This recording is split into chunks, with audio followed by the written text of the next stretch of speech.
आज के इस वीडियो में मैं आपको 5 ऐसे म्यूचुअल फंड की स्कीम के बारे में बताने वाला हूं जहां पर अगर आप 3 साल के लिए इन्वेस्टमेंट करते हैं तब यहां पर इन म्यूचुअल फंड की स्कीम में इन्वेस्टमेंट करके आप 18 to 20% तक के रिटर्न्स आराम से कमाएंगे। बहुत सारे लोग कहते हैं कि अगर आप म्यूचुअल फंड में इन्वेस्टमेंट करेंगे तो यहां पर आप 12 से 15% तक के रिटर्न कमा सकते हैं, लेकिन अगर आप इन स्कीम में इन्वेस्टमेंट करते हैं तो 18 to 20% तक के रिटर्न्स आराम से कमाएंगे। क्योंकि अगर मैं पिछले 3 सालों की बात करूं तो पिछले 3 सालों में म्यूचुअल फंड की स्कीम्स ने अपने इन्वेस्टर्स को 20 to 27% तक के रिटर्न दिए हैं, तो 18 से 20% का एक्सपेक्टेशन रखना कोई बड़ी बात नहीं है। और अगर आप लोग म्यूचुअल फंड में इन्वेस्टमेंट करना चाहते हैं लेकिन कंफ्यूजन हो रही है कि कहां पर इन्वेस्टमेंट करना है, कितने टाइम पीरियड के लिए इन्वेस्टमेंट करना है, तब आज की वीडियो में आपकी सारी कंफ्यूजन दूर होने वाली है। तो हमेशा की तरह म्यूचुअल फंड सीरीज की ये वाली वीडियो भी बहुत ही ज्यादा इंपॉर्टेंट होने वाली है। तो हमेशा की तरह वीडियो में आगे बढ़ने से पहले अगर आप इस चैनल पर नए हो और आपने अभी तक इस चैनल को सब्सक्राइब नहीं किया है, सबसे पहले इस वीडियो को लाइक करो और इस चैनल को सब्सक्राइब करो। सबसे पहली स्कीम जहां पर आपको इन्वेस्टमेंट करना चाहिए वो है ICICI Pru FMCG fund. ICICI Prudential asset management company का एक सेक्टर स्पेसिफिक फंड है जिसकी करंट एनएवी चल रही है 426 रुपीज के आसपास। पर्सनली जब भी म्यूचुअल फंड में इन्वेस्टमेंट करने की बात आती है तो मैं हमेशा कहता हूं कि सेक्टर स्पेसिफिक म्यूचुअल फंड में इन्वेस्टमेंट नहीं करना चाहिए, लेकिन आईसीआईसीआई प्रूडेंशियल एफएमसीजी फंड एक एक्सेप्शनल प्लान है जहां पर इन्वेस्टमेंट करके आप फ्यूचर में काफी अच्छे रिटर्न कमा सकते हैं। क्योंकि अगर मैं एफएमसीजी कंपनीज की बात करूं तो एफएमसीजी कंपनीज के प्रोडक्ट की डिमांड हमेशा बढ़ती रहती है और इसी की वजह से एफएमसीजी कंपनीज के शेयर्स की प्राइस में इतना ज्यादा डाउनफॉल नहीं आता है।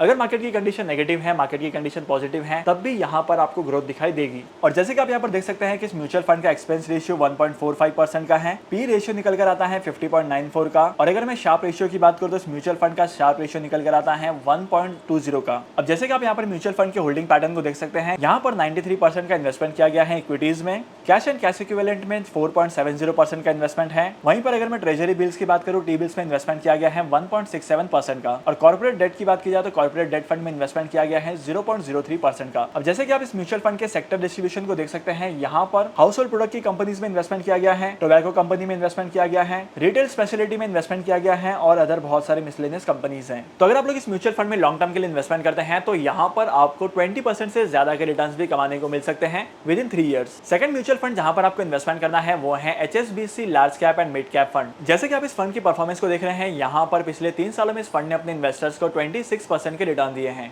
बेसिकली एचएसबीसी की स्कीम में इन्वेस्टमेंट किया जाता है लार्ज कैप कंपनीज में और मिड कैप कंपनीज में जहां पर मार्केट पोटेंशियल काफी ज्यादा है। अब यहाँ पर उन कंपनीज के शेयर्स में इन्वेस्टमेंट किया जाता है जिनकी ग्रोथ फिनोमिनन है और यहाँ पर इनके प्रॉफिट्स भी इंक्रीज होते जा रहे हैं। अगर HSBC large and mid cap fund के एक्सपेंस रेशियो की बात की जाए तो इसका एक्सपेंस रेशियो 0.81% का है और पी रेशियो निकल कर आता है 42.52 का, और वहीं पर अगर शार्प रेशियो की बात की जाए तो शार्प रेशियो नेगेटिव में -0.21 का है। अब जैसे कि इस म्यूचुअल फंड के एसेट एलोकेशन को देख सकते हैं, यहाँ पर भी इक्विटीज में इन्वेस्टमेंट किया गया है 98% का और बाकी कैश एंड कैश इक्विवेलेंट में है 1.50% का। अगर आप इसका सेक्टर वाइज डिस्ट्रीब्यूशन देखेंगे तो यहाँ पर आपको पता चलेगा कि इस म्यूचुअल फंड में प्राइवेट बैंक्स में इन्वेस्टमेंट किया गया है, आईटी सेक्टर की कंपनीज में इन्वेस्टमेंट किया गया है, कंस्ट्रक्शन एंड इंजीनियरिंग के सेक्टर में इन्वेस्टमेंट किया गया है, ऑटो पार्ट्स बनाने वाली कंपनीज के शेयर्स में भी इन्वेस्टमेंट किया है और होटल रिसोर्ट और क्रूज के सेक्टर में भी इन्वेस्टमेंट किया गया है। और यहाँ पर बहुत सारी कंपनीज हैं और यहाँ पर 27 सेक्टर्स और हैं जहाँ पर इन्वेस्टमेंट किया गया है। करंटली एचएसबीसी के इस म्यूचुअल फंड की स्कीम का जो एक्सपेंस रेशियो है वो अदर म्यूचुअल फंड के कंपैरिजन में बहुत कम है और यहाँ पर एचएसबीसी के इस फंड ने एक्सपेक्टेशन से ज्यादा के रिटर्न जनरेट करके दिए हैं।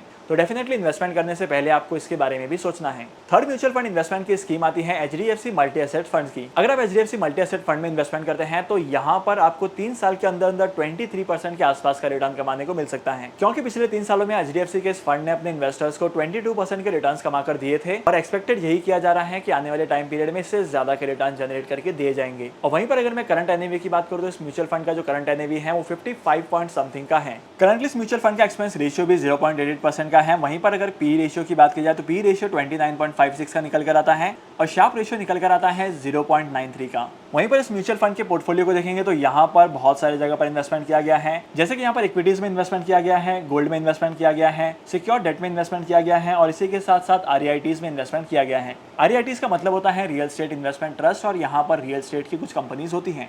अब जैसे कि आप यहाँ पर एक्चुअल में देख सकते हैं कि इक्विटी में 66.96% का इन्वेस्टमेंट है और इस म्यूचुअल फंड की स्कीम ने अदर म्यूचुअल फंड में इन्वेस्टमेंट किया है वो भी 13.49% का। गवर्नमेंट सिक्योरिटीज की बात की जाए तो 9.84% की होल्डिंग है। अगर कैश और कैश इक्विवेलेंट की बात की जाए तो 5 to 6% के बीच का ये अमाउंट निकल कर आता है। आरईआईटीज में 2.85% का इन्वेस्टमेंट और अदर कैटेगरीज में यहाँ पर 1.50% तक का इन्वेस्टमेंट किया गया है। अगर यहाँ पर सेक्टर वाइज देखा जाए तो इस कंपनी ने बहुत सारे मल्टीपल सेक्टर्स में इन्वेस्टमेंट किया है, क्योंकि इस म्यूचुअल फंड का नाम ही है मल्टी एसेट म्यूचुअल फंड। जैसे कि आप यहाँ पर देख सकते हैं प्राइवेट बैंक की इन्वेस्टमेंट्स हैं, गवर्नमेंट सिक्योरिटीज हैं, आईटी सेक्टर्स हैं, होम फाइनेंसिंग है, और इसके अलावा 32 और सेक्टर हैं जहां पर इन्वेस्टमेंट की गई है। इसके बाद अगला म्यूचुअल फंड जहां पर आप इन्वेस्टमेंट कर सकते हैं वो है DSP फोकस फंड। अब जैसे कि आपको नाम से पता चल रहा है, यहाँ पर फोकस्ड कंपनीज में इन्वेस्टमेंट किया जाता है, पर्टिकुलर सेक्टर में ही इन्वेस्टमेंट किया जाता है। करंटली अगर इस म्यूचुअल फंड के NAV की बात की जाए तो करंटली इस म्यूचुअल फंड का जो NAV है वो 35.17 का है। अगर आप इस म्यूचुअल फंड के पिछले 3 साल के रिटर्न्स को देखेंगे तो यहाँ पर म्यूचुअल फंड ने अपने इन्वेस्टर्स को बहुत ही अट्रैक्टिव रिटर्न दिए हैं। पिछले 3 सालों में इस म्यूचुअल फंड ने 21.92% के रिटर्न जनरेट किए हैं और यहाँ पर अगर आप लोगों ने इन्वेस्टमेंट किया होता तो आपके इन्वेस्टमेंट का जो स्टेक है वो बहुत ज्यादा बढ़ चुका होता।